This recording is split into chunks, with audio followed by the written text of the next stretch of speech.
Brittany. This is Southbound, True Live Tales From the ATL and beyond. Yes. Hey. And our show this time is Behind the Menu. It's our restaurant themed show. Yes. So Yes. Excited. We're so excited to be here with you all. And we're reporting live from KR Steak. Yes. In Garden Hills. We're so excited. Yes. And they actually made us, Brittany, I don't know if you know this, but they made us a specialty cocktail. Oh my God. I'm gonna go get it. Yes, please. I love to drink. Okay. Everyone, thanks for answering our poll. Oh, yes. Ooh, don't those look fancy? Ooh, cheers. Cheers. Yes. I love it. Delicious. Oh, it's so good. Yes. Said it was like a it was like a Manhattan bourbon something. Yeah. Dish. Yes. Something Yes. tasty. Something delicious. Yeah, but look at our poll, Megan. Like, what's everyone's favorite Atlanta institution? Okay, so it's Mary Mac's, Okay. the Colonnade, Murphy's, Manuel's, and Pascal's. Okay. Okay, so it looks like Manuel's is one. Yeah. Apples, yeah. Okay, the Colonnade is close second. It is. Second. I've been to Manuel's. Have you been to Manuel's? Who hasn't been to Manuel's? I mean, I haven't been to any of the other ones. Okay. Oh, you haven't? Oh, the Colonnade is an institution. It's great. Great fried chicken. Oh, well, Lisa told us before that Pascal's has a really like historic history. Like, I guess, I don't guess, she said it. A lot of the civil rights leaders like met there. Yeah, that's right. Right, Lisa Adler? Absolutely. Yes. Absolutely. Oh, Sure. come on. Amy with the picture. Thank you. Yes. It's an institution. They were asking about Atlanta institution. I said, well, you got to have Pascal's if you talk about Atlanta institutions for sure. All right. Thank you for sharing. Also, if anyone in our audience has a favorite hidden gem restaurant, please put it in the chat because we want to know your favorite hidden gem so it cannot be so hidden. But that's okay. We won't tell. we won't say anything. Except you can do it anytime you think of it during the show because we'll read it out loud because we got to share all the hidden gems. What's your favorite hidden gem in Atlanta, Megan? Like your favorite restaurant, bar, tapas place? Oh, there's this awesome Ethiopian place near me called, I think it's called Dusty. It's so good. I love it. It's so What's it called? I think it's a Desta. It's right where I moved, right near where I moved. Amy says Desta, D-S-T-A. Yes, thank you. It is delicious. What about you, Lisa? Also, P.S. Lisa Adler, ladies and gentlemen. Yes. I was kind of asking people about their favorite to go and patio places, but it is kind of a hidden gem. Mescalitos over in Grant Park. You ever been to Mescalito? I've never been there. It's over in Grant Park. It's like in this weird Quonset hut thing, but it's so cool on the inside. And they've got a great patio and they've got a great indoor seating. They've kind of completely transformed the inside of this wild Quonset hut thing. So it's really cool. One of our places we go. Kimball House is great. Yeah, they're talking about Kimball House. Flying Biscuit, a classic. Steve gave a Atlanta favorite, McDonald's. Excellent. McDonald's. Excellent. I've never been to Community Barbecue. I hear that's I know, I haven't either. delicious over on North Decatur. So Jen Ackert, Nick's Greek to go. I don't know where I never heard of Nick's Greek to go, but that sounds good to me. I really like Barcelona. Oh, Barcelona is great. Oh, and the Flying Biscuit is an institution. Oh, of course. So yeah. Excellent. Okay. Good. Oh, Jason's got his tip here. Greater Good Barbecue. Look at that. I don't know where that is. I don't know where that is. You need to tell us, Jason. You tell us when you come on later. Where Greater Good Barbecue. Yes, please do. Keep us over by rated. Oakland. Okay. Oh, and she says the Greek is over by Oakland Cemetery. Take out only an amazing Greek. Oh, well, we're right over there by Oakland Cemetery, so we got to go. I feel like we should bring up our first guest. I think so. What do you guys think? Oh, well, we forgot to introduce Lisa. Oh, yes. That's okay. I'm kind of over there. Lisa Adler, Artistic Director of Horizon Theater Company. Producer extraordinaire. Yes. Thank you for having us. Yeah, Jeff's over here too. Yeah, so we're so excited to have our restaurant because theater and restaurants just go together like before, after, and all of our artists have got all of their wonderful restaurant experience. And we're excited to have Jason MacDonald on, who I miss him owning Stone Soup, where we used to go visit him there, but he's now a very successful film, television, theater actor. So thrilled to have his success and him being with us. And Jason was with us. I think we've known Jason for 15 years. He was in a play of ours called Almost Maine, and he was fabulous. It was I saw that production. And that play is produced all over the country now by many, many theaters and high schools and things. And we were the first in Atlanta to produce it. So he got to be seen in that role. And I loved him in his snowsuit in that. He was in this wonderful snowsuit where he and Lala had to strip each other down of all their snowmobile paraphernalia and get hot on stage. So. I remember that. Also, Jason had the Villian tattoo, right? Oh, the Villian tattoo, right? Yeah. That's a restaurant story too. We can talk about Villian later. So yeah, and also our two other wonderful guests. We'll let you introduce and move on to. So go for it. Thank you, Lisa. Thank you, Lisa, so much. Yeah, we'll bring up our first storyteller this evening.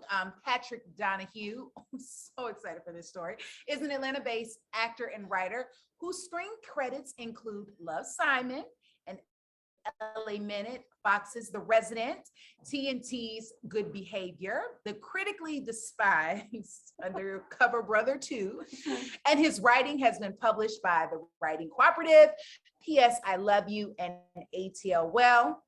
His essays can be found on Substack newsletter, Pat Does Words, and his book, 101 Ways to Quarantine, currently ranks at number 2,988 in creative self-help and 7,855 in self-help psychology humor on Amazon.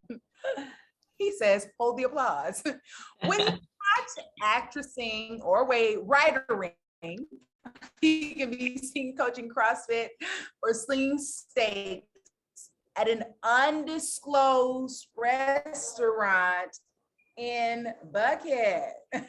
Our first storyteller this evening is Mr. Patrick Donohue. Yay, Patrick. Hello, hi. All right, I just want to apologize in advance for this lighting. I look like I'm in the Blair Witch Project, but that's okay. That's how that goes sometimes. Okay.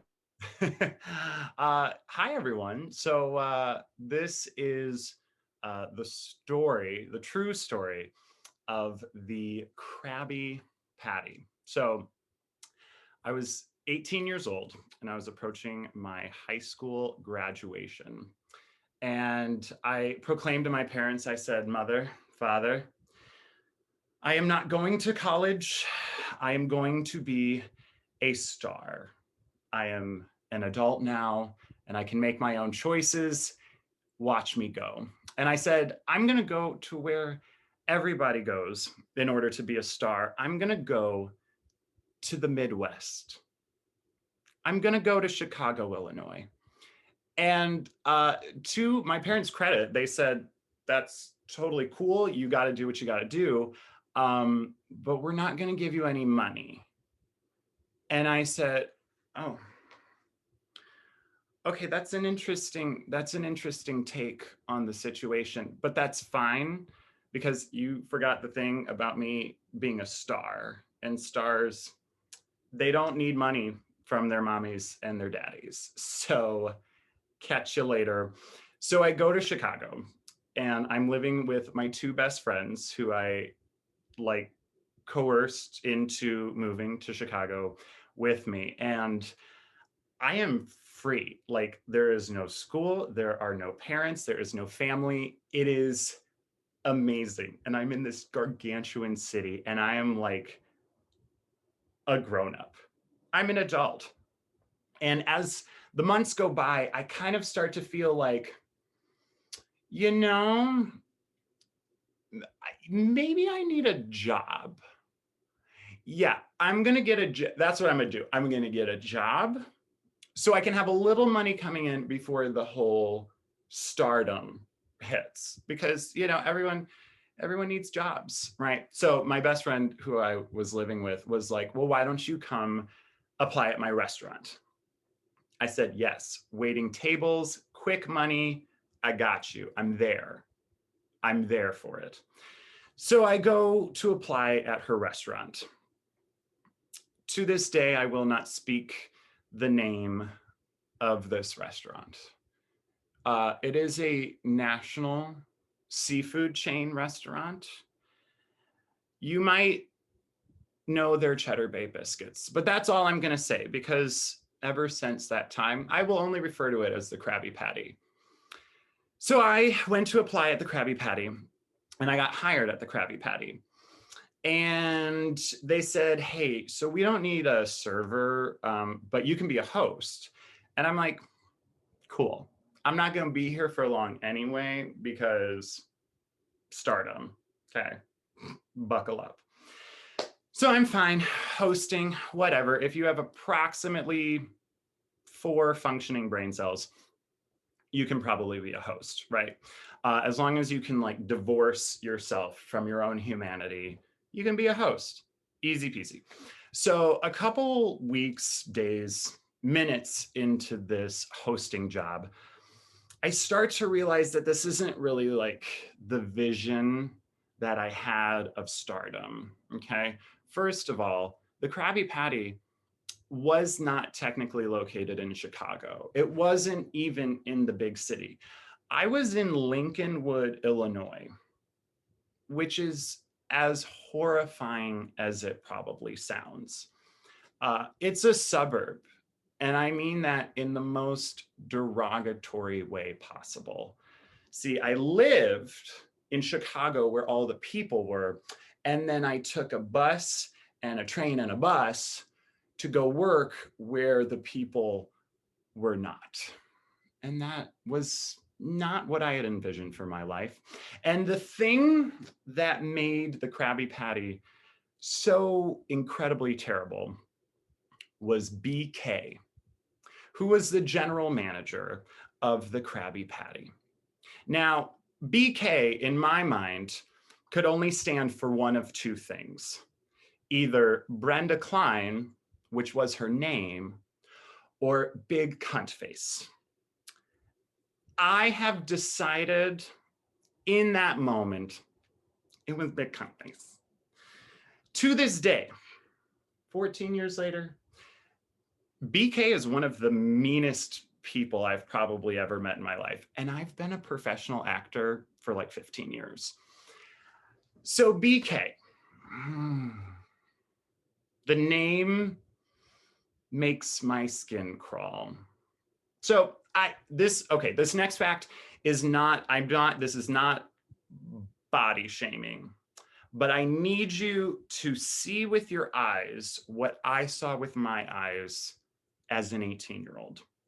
So BK could not have been any taller than 5 feet. And she could not have been any narrower than 5 feet. She was as close to a perfect sphere as I have ever seen a human being. And no shame in that game. We love spheres. But her rage, coupled with the spherical shape of her being, produced an angry bowling ball of death and destruction. BK was an angry bowling ball. All right. So I'm working a lunch shift as a host at the Krabby Patty in Lincolnwood, Illinois. You can already tell that I'm in one of the 7 circles of hell. That's where I am. That's where I am. And I scratch the side of my leg.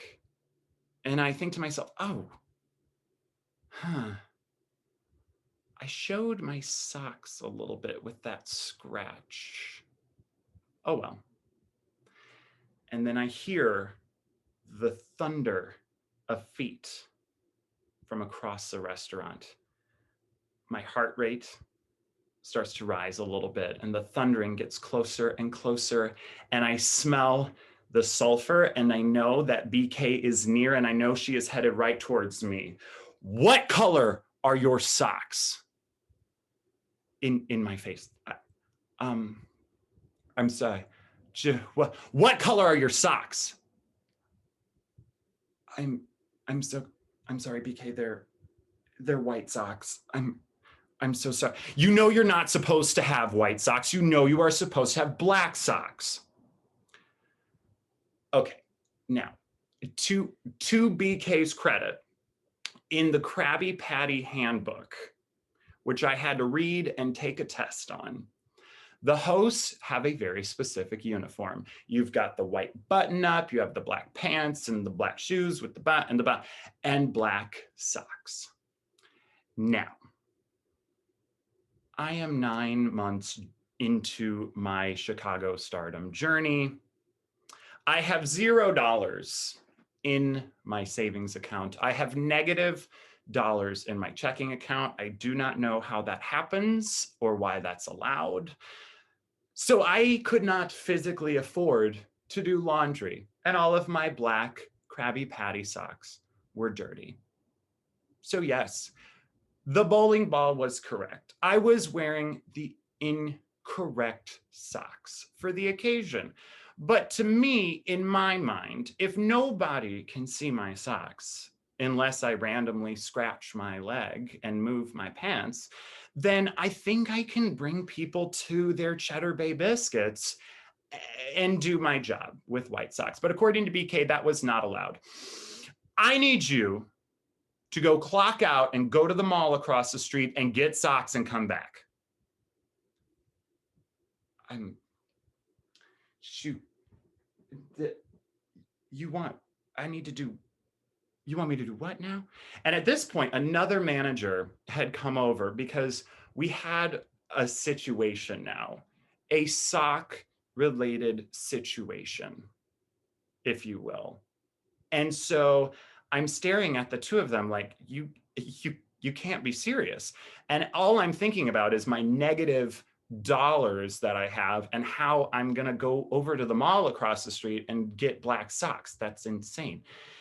And the manager is just sitting there gaping at me. He's got no purpose in this world. BK is like a huge fiery beet. She looks like a beet, the human equivalent of a beet. And they're just staring at me, waiting for me to leave and go clock out and go across the street to buy black socks. And so in that moment, my spirit left my body. And then my soul left my spirit. So there's the three of us. There's my soul, and then my spirit, and then my body experiencing this moment together. So in slow motion, I turn and I walk towards the coat room, and I can feel BK's eyes drilling a hole into the back of my head. And the three of us, me, my spirit, and my soul, walk into the coat closet. I get my coat and I clock out to go on break on the little computer. And I step outside and I have a moment, one of those life moments where everything just stopped. And I just said, what am I doing? What am I doing? Like, not only what am I doing here, but what am I doing in life? Why? Why all this? I am working at the Krabby Patty in Lincolnwood, Illinois. This does not feel like the path to stardom at all. And so I took a deep breath, and then I got on a bus, and then got on a train, and then got on another bus. And I walked into my apartment and I took off my winter coat and I crawled into bed and never stepped foot in a Krabby Patty again. And not only that, to this day, 13 years later, I am still technically on break at the Krabby Patty. Thank you.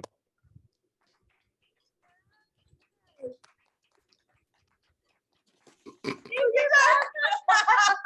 have another general manager here at KR Steak that has worked with Patrick Donohue. Hold on, let me grab my drink real quick. For sure. John has some thoughts about all of this. Yeah. Oh, I bet. I would like to do some color commentary on some of the things that Patrick, who's a twice-time employee of mine, some of his observations on what the restaurant business is all about. Okay. All right. Now, I want to give BK her due. She may have been a little cranky and stuff like that, but she worked for Darden Restaurants, which is a huge corporation, which has all these standards and stuff. They have manuals upon manuals upon manuals, and she has to adhere to them because there are district managers that come around and check on her. So then the sock thing may not be a big thing to you, but to her in her world, it was, because she's not following the rules of structure. Oh. Hosting being like an easy job that anybody can do, go ahead and try it. Last at the Krabby Patty, maybe a week, 2 weeks. I'd like you to try to do it in a something like. How long was that? Oh, is it my turn to talk now? No, you've done enough talking. Okay, let's sit there and be quiet. That's what you do best. So those two things, as well as a standard uniform is one thing. A pleasant demeanor is another thing, but I also don't feel like I should come yell at you. But I also am saying that she was just doing her job, which is have a person that worked at the OG one time in my life, which I'm not very proud of, which is also a Darden restaurant. I did not like what they were telling me either, but that's how they do things there. And so I just followed along. And they said, well, you're really good. You want to be a manager? I said, no, absolutely but not. you are. You are a manager. Well, I am now, but back then I was just Not with Olive Garden, though. Whoop, whoop. In full disclosure, I'm pretty sure they shared a shift this weekend. Yeah. Yeah. John and Patrick. Yes. I mean, I was here on Thursday. Yeah. Now will we ever share another shift? It's hard to say. It's really hard to say. What did you say, Patrick? I said, now will we ever share another shift? It's hard to say. It's super hard to say. That depends on you, Patrick, because he's a star. STAR, also someone that only works 2 days a week. All right. If he can do the 2 request off. He actually made it to the month of September without requesting 1 day off, which is the first time all year that he hasn't requested a day off in a month. I'm really An actor's life. GM, But a I real would life like- general manager. But I would tell you, I would hire Patrick on a heartbeat anywhere I work. Oh. Aw. and he tied it all up in a nice bow. Aw. He is truly something else, and we love him to death. I loved him at One the Town Kitchen. I love him here at KR Steakbar. He is truly exceptional at what he does, even though he is a star. Oh, yes. Oh, thank you, John. Thank you for letting come back. Okay, sorry. Oh, thank you for letting us. I used to work with her too. Yes, and you hired me 4 times. 4 times. Thank you, I don't know John. why. I don't know. I'm But pretty John, much. you've done so well with this I'm hosting. like you the have to come back. job things. People instead of applying for unemployment, they come see me. Right. It's true. He provides jobs for artists. Thank you for letting us come to and use your space. Yes. You're John, are you welcome. going to come back after the next storyteller too? Sure, You'll be that our sounds third- good. Okay, perfect. All right. Perfect. I feel like John has a story. I know. I don't know, We'll see. maybe. Yes. Maybe. Thank you, Patrick, All right. so much. That was so funny. I personally love. Somebody wrote in the chat the pink crab. Yes, that's what we'll call it, the Krabby Patty. It's one of my favorite places that I never wish to return. The restaurant is not good. Oh, sorry. No, Maybe I shouldn't say that. no, not at all. But their biscuits are delicious. Yeah, but you can now buy them on the shelf, right, Patrick? We talked about this. You can buy it at your local grocery store Yes. Yes. and not have to interact with another human being in order to have those Cheddar Bay biscuits. Also, Patrick, I have a question about your story. So yes, you were not wearing the appropriate color socks, but also I'm surprised that you weren't reprimanded for just, I don't know, scratching your leg on the floor. Well, so the problem was during the course of the leg scratch, which was very short, she could see what color sock I was wearing from across the room. But she had no issue with you scratching your leg. I think it was okay. God bless them. Yeah, no, the leg scratch was allowed. You are allowed to scratch your legs. I don't want to start rumors to the contrary. You are mandated to have a very specific color of sock, which alas, I did not have. But I understand that you went on to become so how did your startup career work out in Chicago? Did you end up staying in Chicago, or how did you get back to Atlanta? Well, Lisa, we're still in process. We're still in process on that. No, I mean, after a year in Chicago, I think my parents were quite brilliant in letting me do this, because I was like,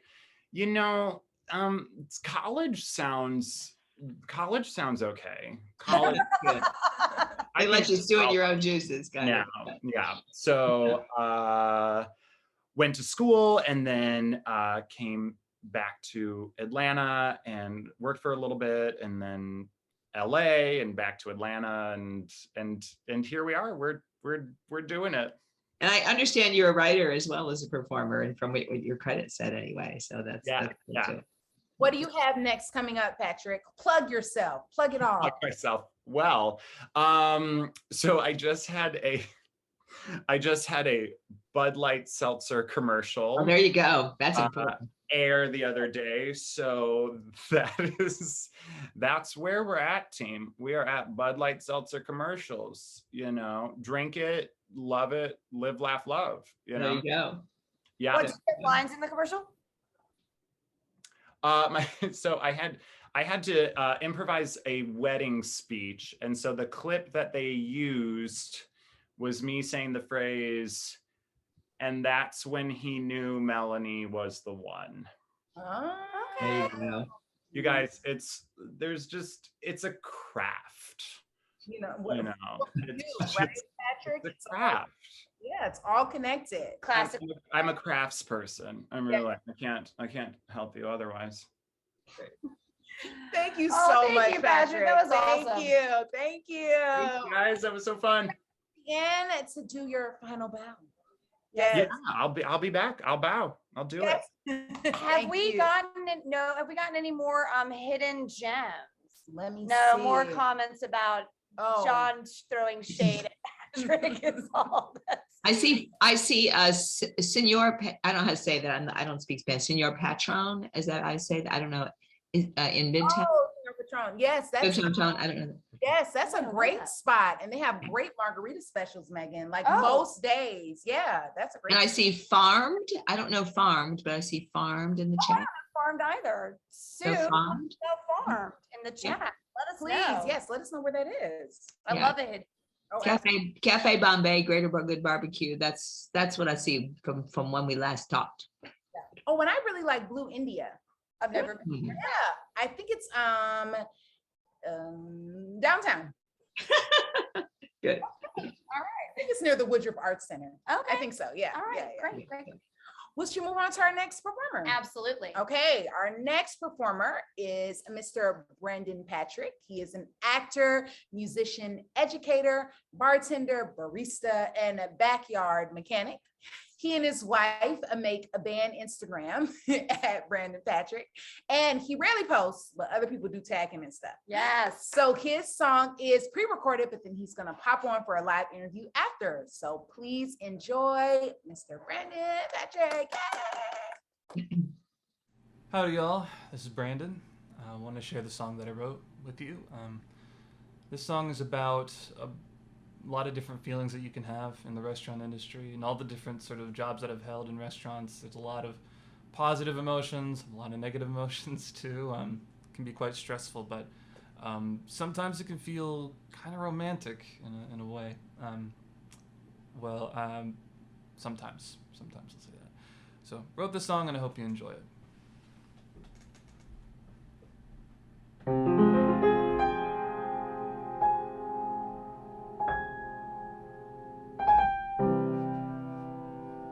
Long night with short fuses, large parties, small tips, living safe but dreaming wildly. Think I'm starting to lose my grip.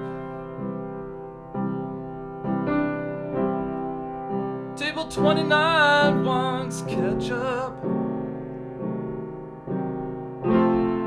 with their steak tartare. Table 63 has an allergy to the fish eggs and their caviar. I don't know who I'm serving, 'cause it sure as hell ain't me. Oh no, I'm just waiting on something to happen, waiting for life to begin. Just like that, you sat down at my table.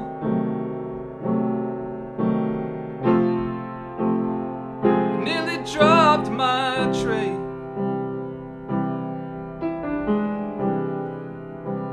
You shone so bright in that summer night, I just couldn't look away.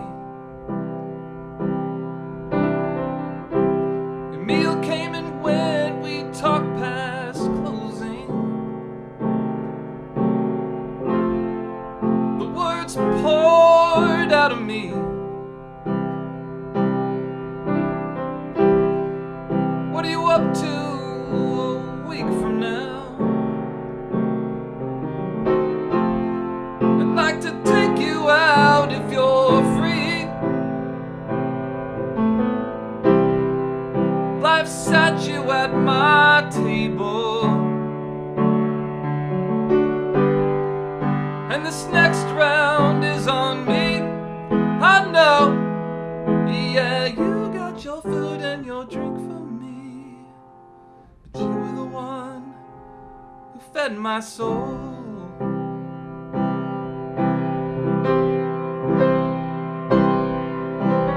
This job is a grind, grinding you down to nothing.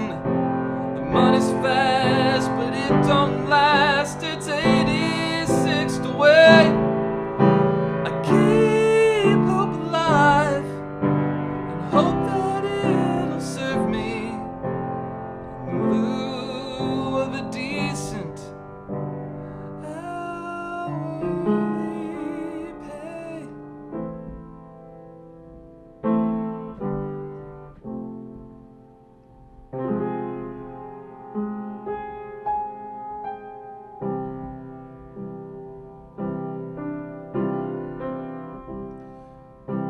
That day we met was years ago.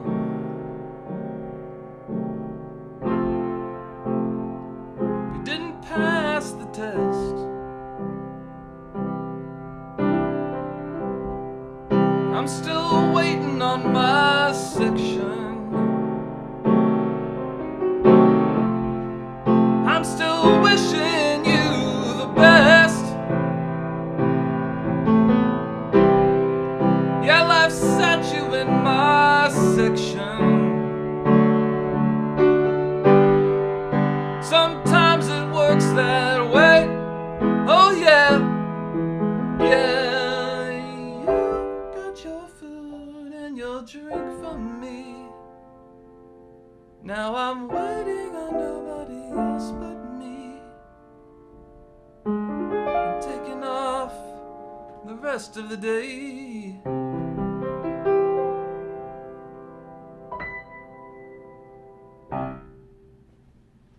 Thanks for listening.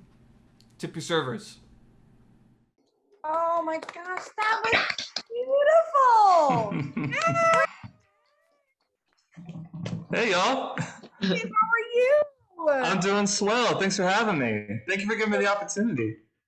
Yes. Please tell us the inspiration behind that beautiful song.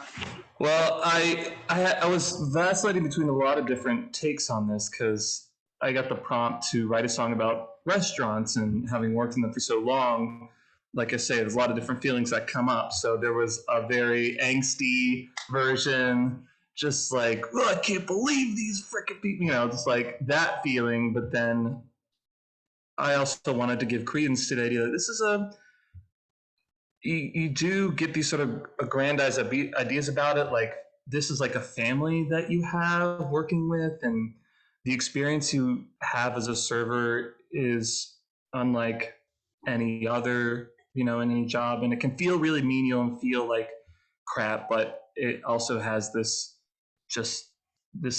filter on it, kind of hazy fog that makes it feel a little bit nicer even when it's not so nice.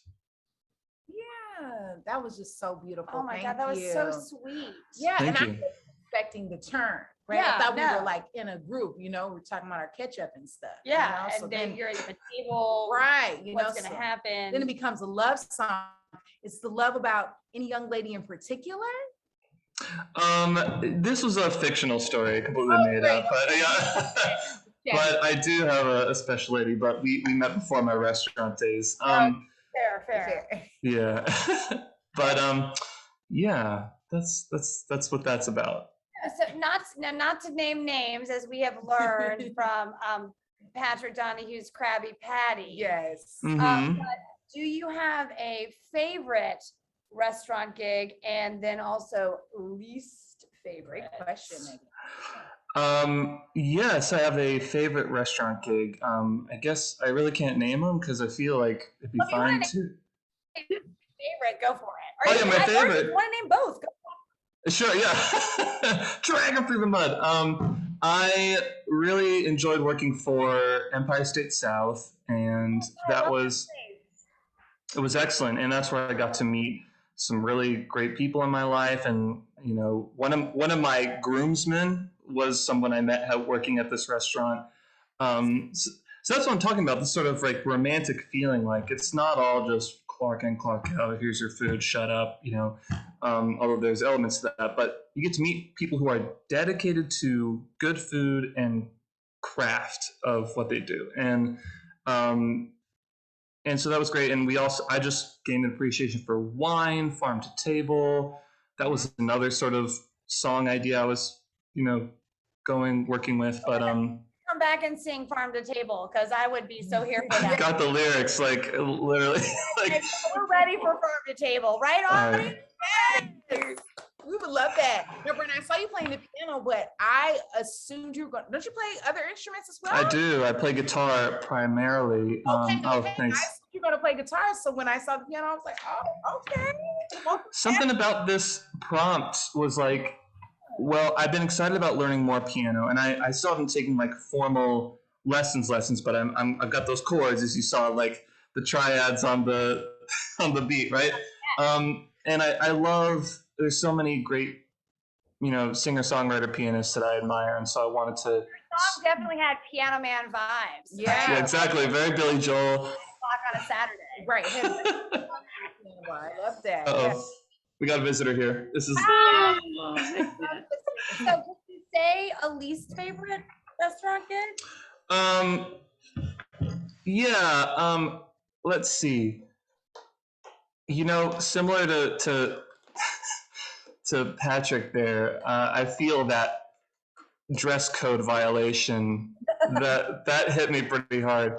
And of all places, it was at a coffee shop in like Florida. But yeah, all my sort of earlier restaurant gigs before Empire State South were pretty fraught.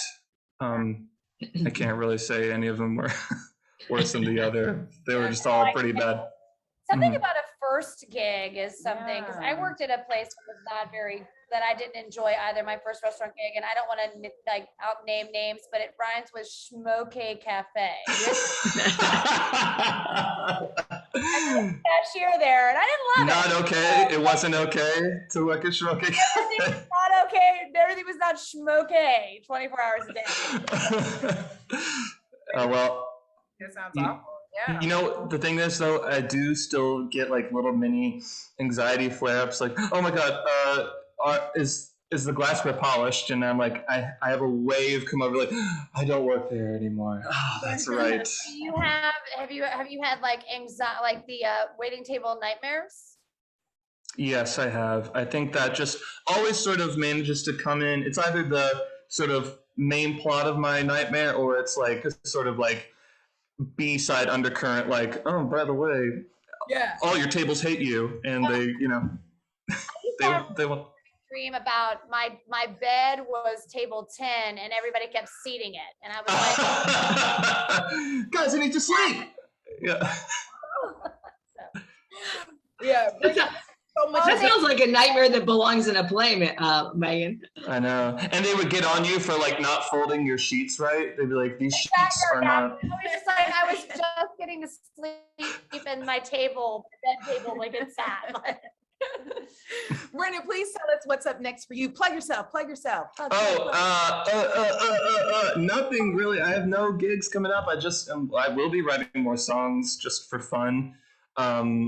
You know, either solo or with my lovely wife, Jen. We love making music together. So that's what's on the horizon for me.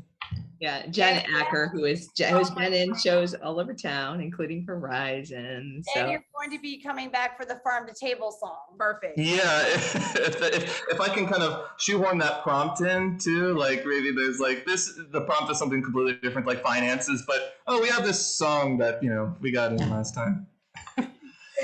Thank you for the opportunity. Love y'all. Thanks so much. Thank you. John, we have John McDaniel's back. He came back. You coming in to say hi? Hi, yes, I did. Come on in. Okay. Can't see you.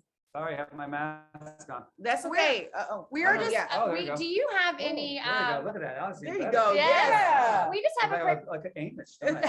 Amish. Yes. Amish.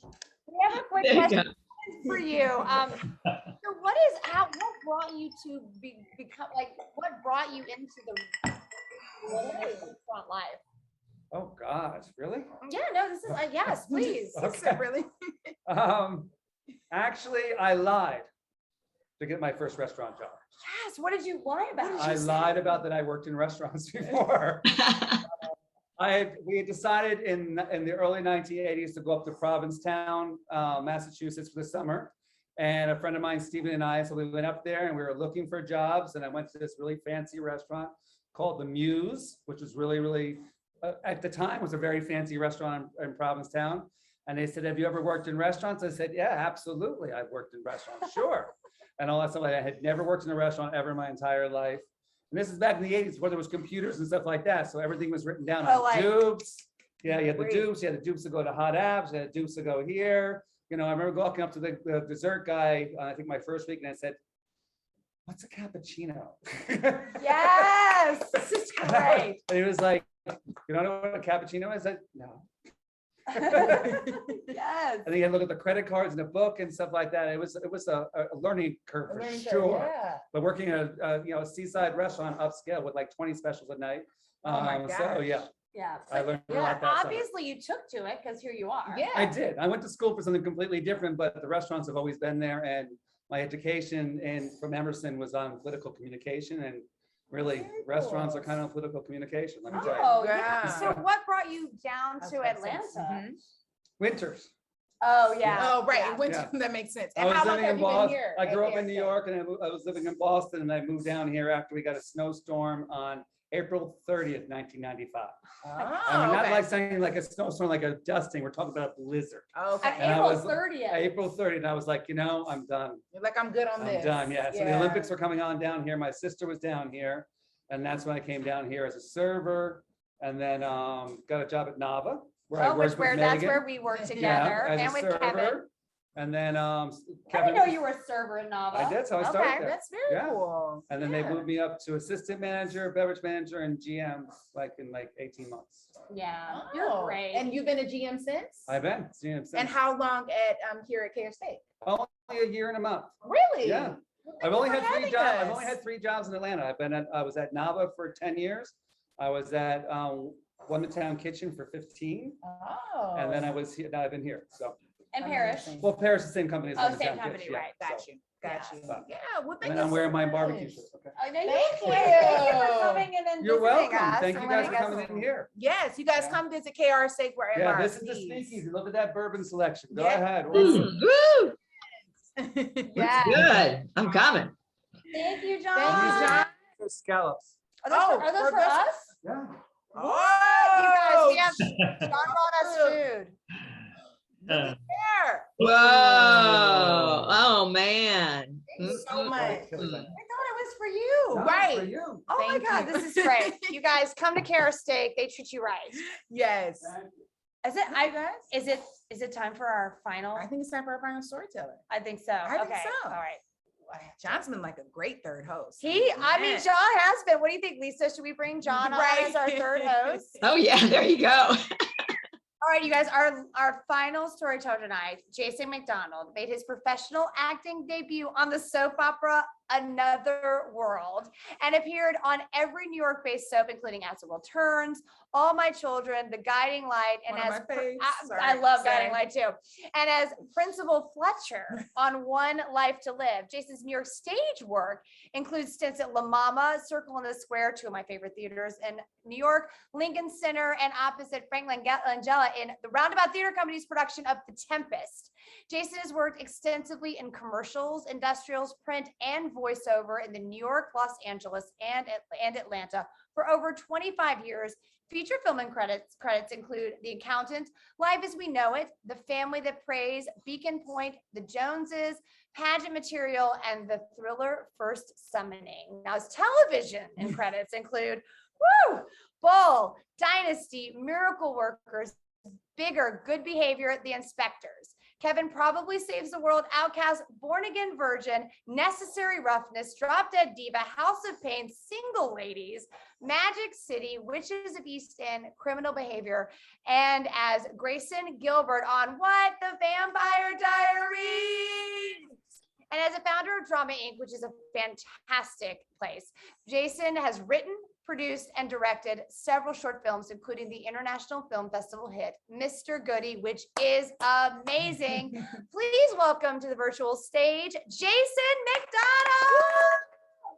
Thank you, guys. My goodness, I need to cut that bio down. That is so obnoxious. Oh my gosh. And it just means that I'm really old because I've been around a long time. So thank you, Brittany, Megan, Lisa, and Horizon for having me and letting me be a part of this as I go, oh, my hair, yeah. This is an honor, and I'm going to tell a restaurant story. I was trying to think of a title for a restaurant story. I was like, well, Kiss My Grits might work, or Breakfast in the South, because this is really about learning what breakfast is in the South, because I had an education. Thank you, Jill, for saying not old, well seasoned.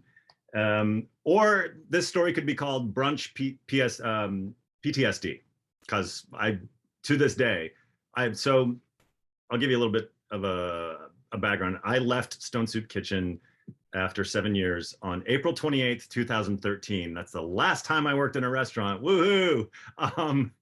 And I have not gone out for brunch since April 28th, 2013. I will never go to brunch. Obama and Michelle could invite me to brunch and I would say no. Ben Affleck could say, hey, Jason, let's go to brunch and discuss a movie. I'd be like, no, not brunch. No, anything but brunch. I can't take it. I'm actually kind of a bad person to go to a restaurant with anyway, because I sit and just watch everything and clock everything and be like, oh, that table needs to be cleared. And oh, they need more drinks. Oh, so if you do go to a restaurant with me, make sure I face the wall. So I've been in this business, or I was in that business for a long time. And I started in New York City in 1987, my first restaurant job at a place in Soho. And like John, I lied. I said that I had experience, and I didn't. I didn't know what that guy was doing. I just bleeped myself. So I started this restaurant. I was terrible. I was a server assistant, and I dropped a tray of drinks on the table, and it was just a nightmare. But as you do in the restaurant, you either sink or swim, and I kind of figured it out. Worked in a bunch of restaurants in New York in my early 20s. Actually met my wife, Catherine Dyer, who is another incredible, accomplished actor. I met her. I was working in a place called Caramba on the Upper West Side. It was the best Mexican food east of the West. That was their catchy little phrase. And one review said that get yourself a frozen burrito and a grain alcohol margarita and eat it on the A train at rush hour, and you'll have the same effect as eating at Caramba. So that kind of gives you an idea. It was the 80s. It was New York. It was insane. So my wife lived around the corner, and a friend of hers worked there, and that's how we met in 1988. Insane. And we got married in 91. So I'm thankful for that restaurant for bringing us together. So, you know, I was an actor, right? I was typical actor survival job, working in restaurants. And I went from serving to hosting, and then at Caramba, I became a 21-year-old manager, which, wow, who would ever let 21-year-old Jason manage a huge restaurant? But it happened. And then I left, I bartended some more, and then Catherine and I moved to Los Angeles, 6 years in LA, bartended for 6 years. Moved back to New York City in 97 and started working in higher end restaurants. Allison on Dominic Street, which was a phenomenal restaurant. They sent me to wine school. I got my wine captain certificate, and I started to move up. I ended up being the beverage director and dining room manager of Le Colonial on 57th Street, which was way too much job. The only job I've ever been fired from. And boy, I'm so happy to get fired from that place because there was so much stress. So Catherine's dad, who lived in Atlanta, my wife grew up in Atlanta, and her family's here, but she had left, you know, in her 20s to go to New York and go to the American Academy and have a career. And her dad in 2005, we almost lost him. And we kind of had this discussion. We had been looking to buy a house in New Jersey, and we really couldn't afford it. And we came down here on Christmas, and we were like, why don't we just move to Atlanta? Like, buy a house, and we'll stay a few years and be with your dad, and then we can sell it and maybe move to LA again. And so we did that. And my agent in New York was like, what the are you doing? They were like, what's in Atlanta? There's nothing there. So this was 2006. This was 2 years before the film and TV tax incentives. So we moved down here, and Catherine's sister, her neighbor, is a woman named Sarah Rick.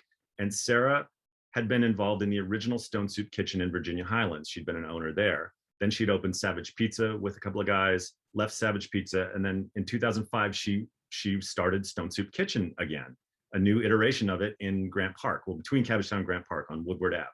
So we were here at Christmas 2005, and we saw Sarah, and we said, you know, we're thinking about moving here. And she was like, oh my God, please come to my restaurant, please. Cause she knew my experience in restaurants. And she said, please come to my restaurant and help me out.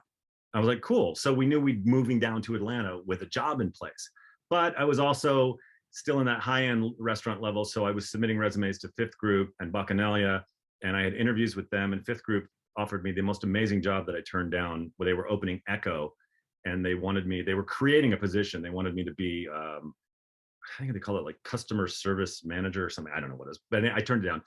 Bacchanalia needed a new manager at their other restaurant, Floataway Cafe, and they offered me that job, and I accepted.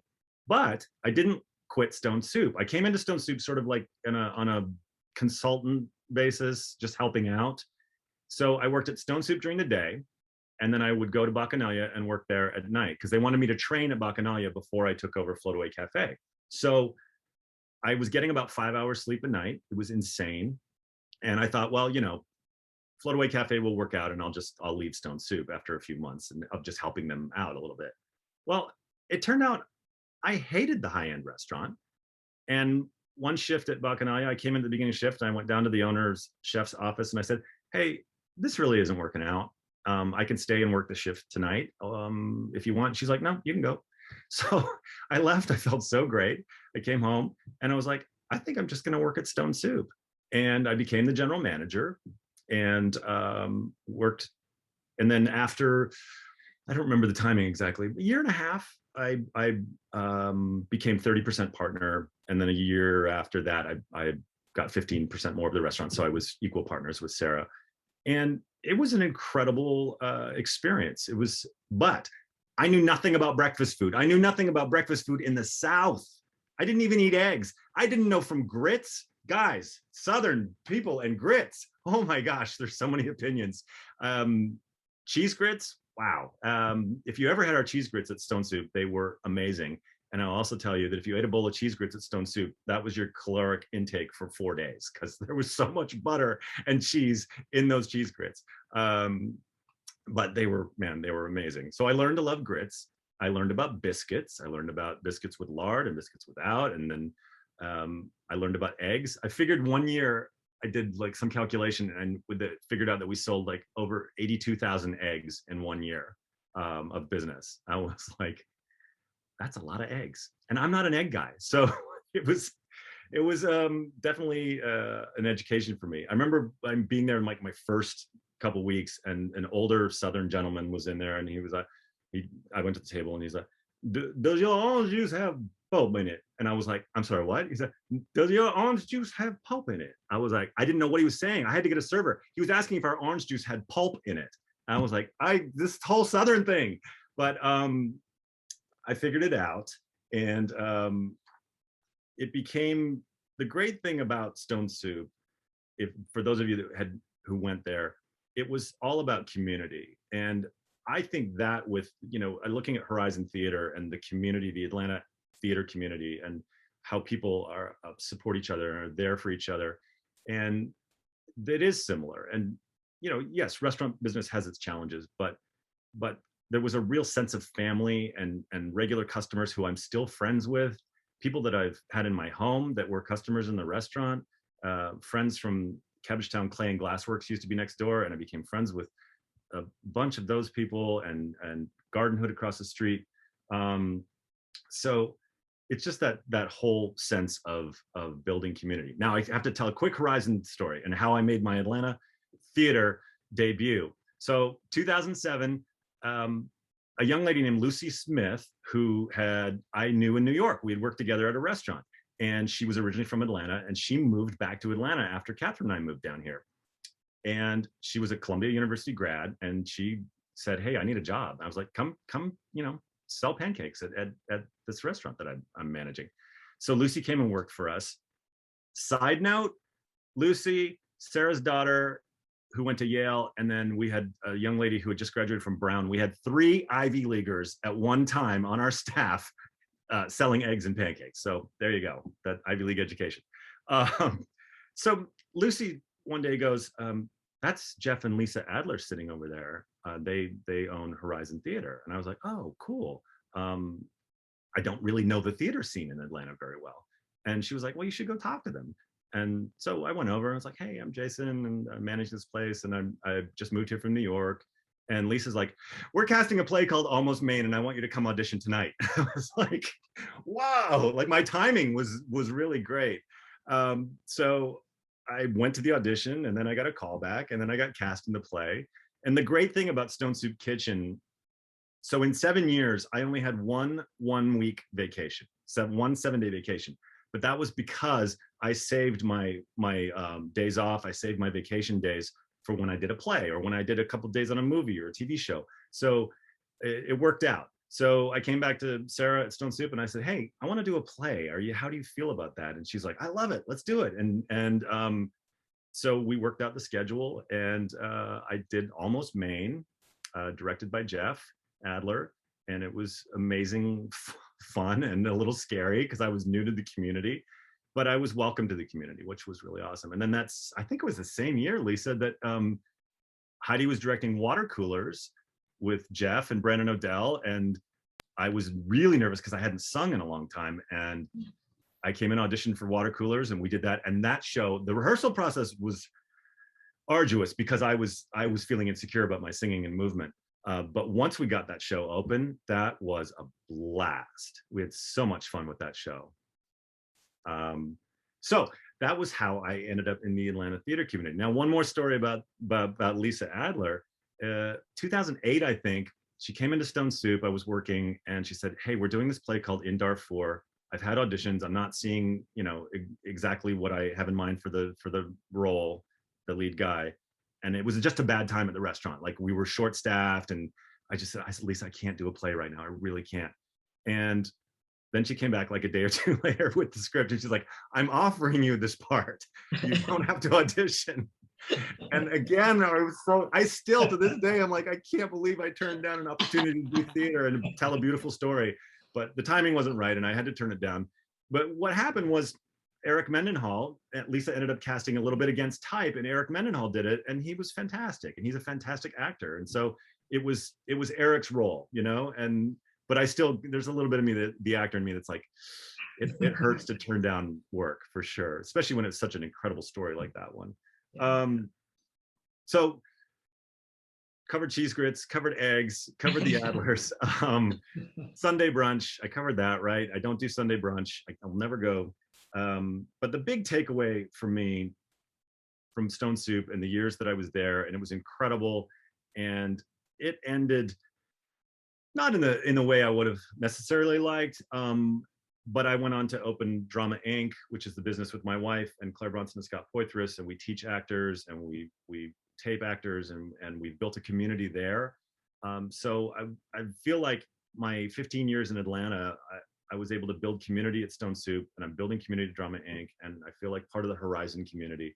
And that's really what matters to me. I've never been someone that chases the dollar. I mean, yes, I like money. I like to make money. That's to pay the bills and everything. But I've never been motivated by money. Maybe that's unfortunate. Sorry, Catherine. But I'm about connections with people, and telling stories is so important to me. And so, thank you for having me. Thank you for letting me tell this silly story about cheese grits and such. But just remember, I'll never go to Sunday brunch.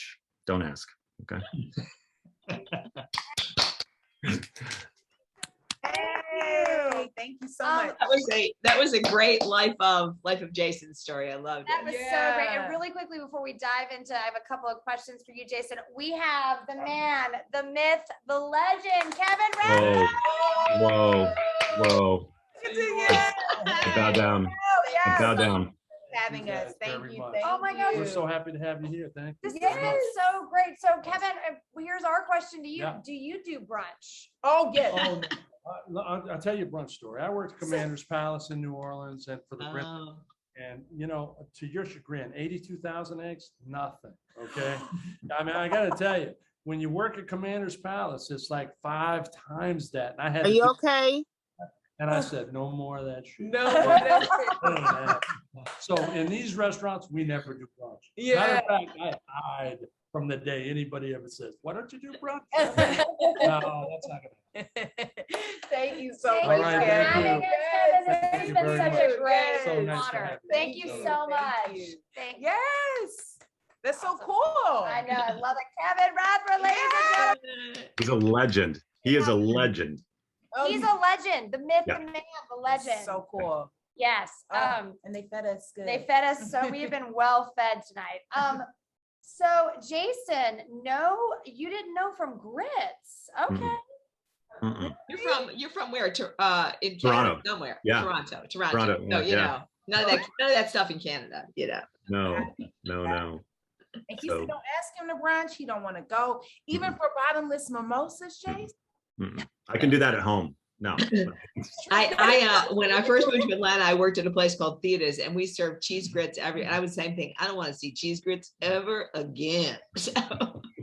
Yeah. What about, so someone in the chat just asked, what's a Canadian breakfast? Oh, that's There you go.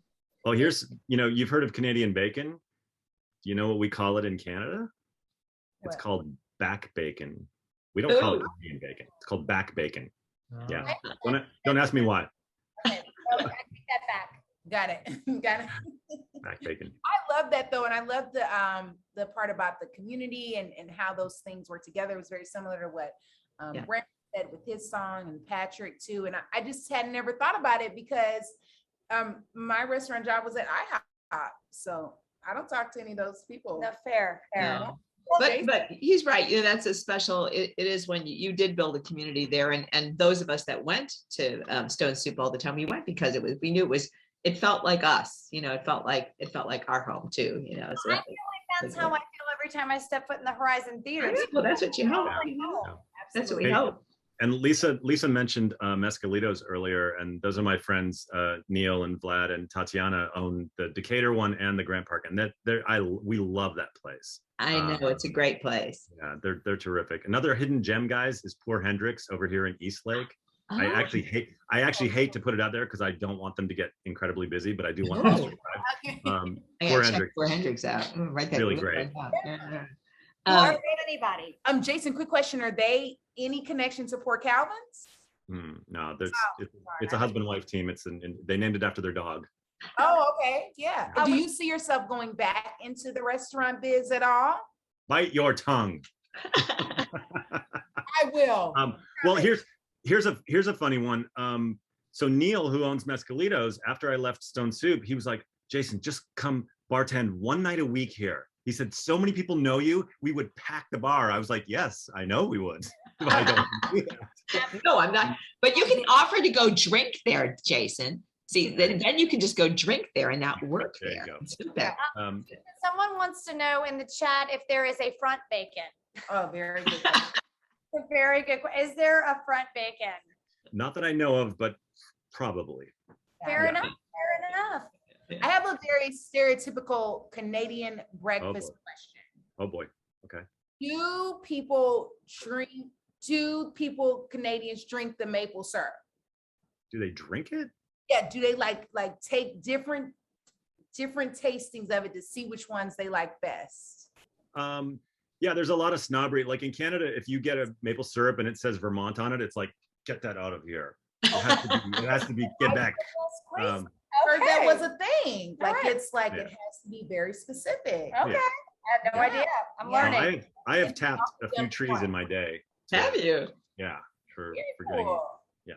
I forgot about water coolers. I said, Jason was in another show. What's the other show he was in? People love water coolers. They loved you in that. It was a blast. I'll never forget Villian though from Almost Fame. I know, Villian. That was I don't know how to describe that quickly, that story of Almost. Yeah, a guy that The fact that I remembered that about you, Jason, is a testament to your acting skills. Because that can you tell the Villian story quickly? But that's what in the play, the guy he's pining over his lost girlfriend, and he had her name tattooed, and it was spelled wrong, so it actually said Villian, right?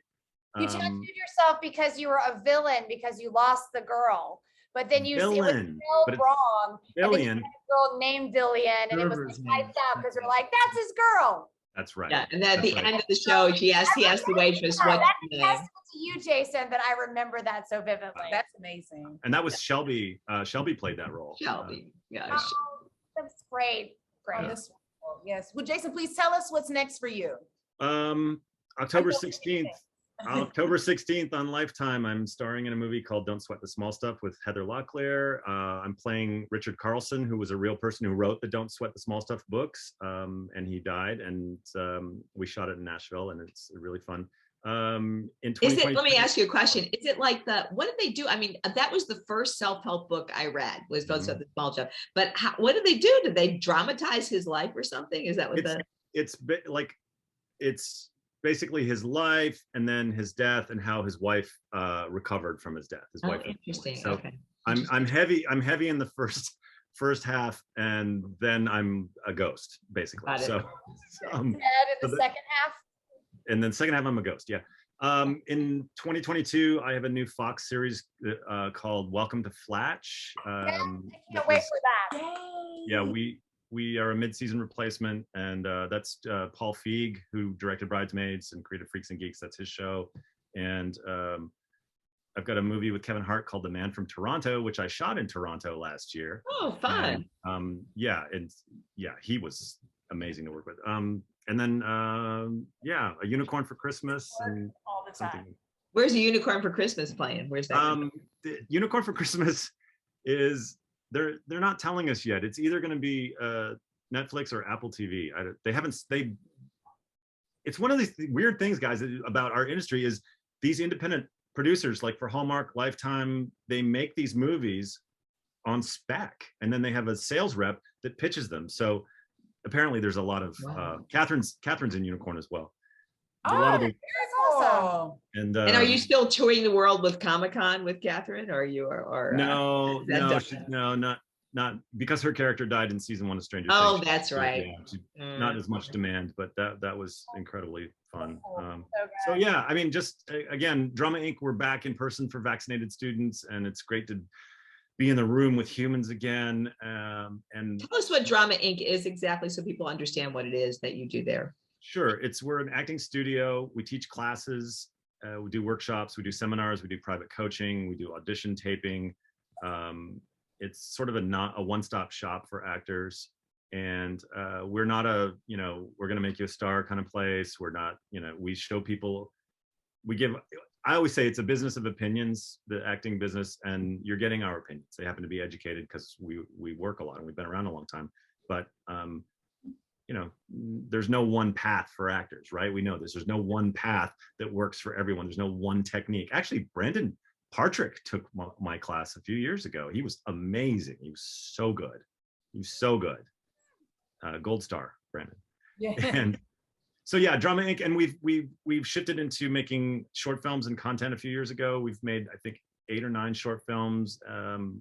Megan mentioned Mr. Goody, which won at Prague and it won at Jury Prize at Barcelona. And yeah, it's a fun film starring Randy Havens. So. Great. Anyway, yes. Thank you so much. We should bring all of our performers up for one quick. Bring them up. Yes. Because I hear them wrapping up at the restaurant. Yes. Patrick here too, or is he? Yeah, there he is. We can unmute. And yes, everyone please unmute and give a round of applause. You guys. Yay.